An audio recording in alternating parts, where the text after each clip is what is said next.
Nous sommes le mercredi 29 octobre 2025. Mesdames et messieurs, bonjour et bienvenue. L'opération de dépôt des dossiers de candidature pour les élections communales de 2026 s'est achevée dans la nuit de ce mardi 28 octobre 2025 à la Sénat. Au total, 5 partis politiques ont réussi à enregistrer leur dossier avant la fermeture du portail de la Sénat à minuit. Il s'agit des Forces Kouri pour un Bénin émergent FCBE, de l'Union progressiste Le Renouveau UPR, du mouvement des élites engagées pour l'émancipation du Bénin, Mouel Bénin, les démocrates LD et le bloc républicain BR. Notons que les travaux d'enregistrement se sont déroulés dans une atmosphère studieuse et bien organisée. Ils sont conduits sous la supervision du président de la Sénat, Saka Lafia. Au lendemain de la décision de la Cour constitutionnelle invalidant la candidature du duo du parti Les démocrates à la présidentielle de 2026, Maître Renaud Agbojo a annoncé son retrait temporaire de la scène politique nationale. L'avocat indique vouloir désormais se consacrer à sa famille et à la gestion de son cabinet. Au-delà de son propre cas, le juriste a tenu à adresser un message aux candidats retenus par la Commission électorale nationale autonome Sénat et plus particulièrement au ministre d'État Romuald Wadaï. Pour Maître Agbojo, la responsabilité de Wadaï dans la conduite de la destinée du Bénin est grande. Il a de ce fait exhorté le ministre d'État en cas de victoire à réunir toutes les sensibilités politiques, économiques et sociales autour d'une même table pour favoriser une réconciliation au service du bonheur des Béninois. Le président de la Cour constitutionnelle a reçu hier mardi à son cabinet la nouvelle ambassadrice du Canada près le Bénin pour une visite de courtoisie. Les échanges ont porté sur le rôle de la Cour constitutionnelle dans le système démocratique béninois. Les récentes modifications du code électoral et les perspectives du processus électoral en cours. La diplomate Tina Guthrie a salué la clarté des explications reçues sur les missions de la Cour, notamment la validation des lois et le contrôle du respect de la Constitution. Elle s'est également dite satisfaite de la qualité des échanges, rappelant que le Canada et le Bénin partagent les mêmes valeurs, démocratie, paix et état de droit.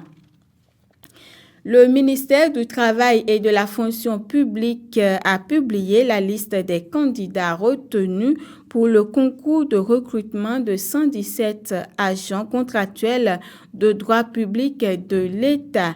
Ils vont composer à la session du 15 novembre 2025.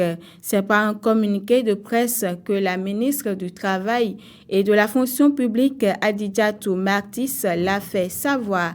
Les candidats dont les dossiers ont été rejetés pourront satisfaire au motif de rejet de leur candidature du mercredi 29 au vendredi 31 octobre 2025. En outre, la liste définitive des candidats retenus peut être consultée sur le portail web du ministère du Travail et de la Fonction publique. Cette liste peut être aussi consultée dans les directions départementales du dit ministère à partir du lundi 10 novembre 2025.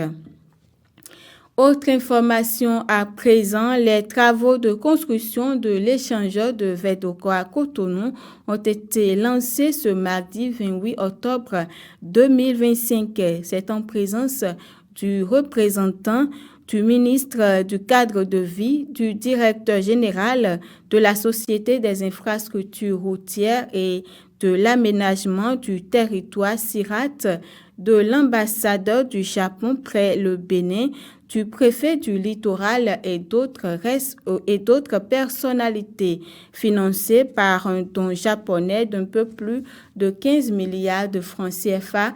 La construction de l'ouvrage va permettre de fluidifier la circulation. Les 10 travaux vont être exécutés par des entreprises japonaises et béninoises. Pour l'ambassadeur du Japon, Uezono Hideki, il ne s'agit pas seulement de construire une infrastructure, mais aussi de partager le savoir-faire entre les deux nations. Pour les autorités béninoises, ce chantier doit contribuer à transformer le visage urbain de la capitale économique. Outre ses effets sur la mobilité, l'échangeur va également réduire la pollution, améliorer la sécurité routière et stimuler le commerce régional. En interactualité, en Corée du Sud, le sommet de l'APEC entendait coopération économique pour l'Asie-Pacifique débute ce mercredi 29 octobre 2025 et ce jusqu'au samedi 31 novembre. Il s'agit d'une rencontre économique entre les chefs d'État de la région Asie-Pacifique. C'est également un sommet aux enjeux importants dans un contexte de guerre économique entre la Chine et les États-Unis. Le président américain Donald Trump est arrivé vers 21h temps universel dans la ville de Gyeongju.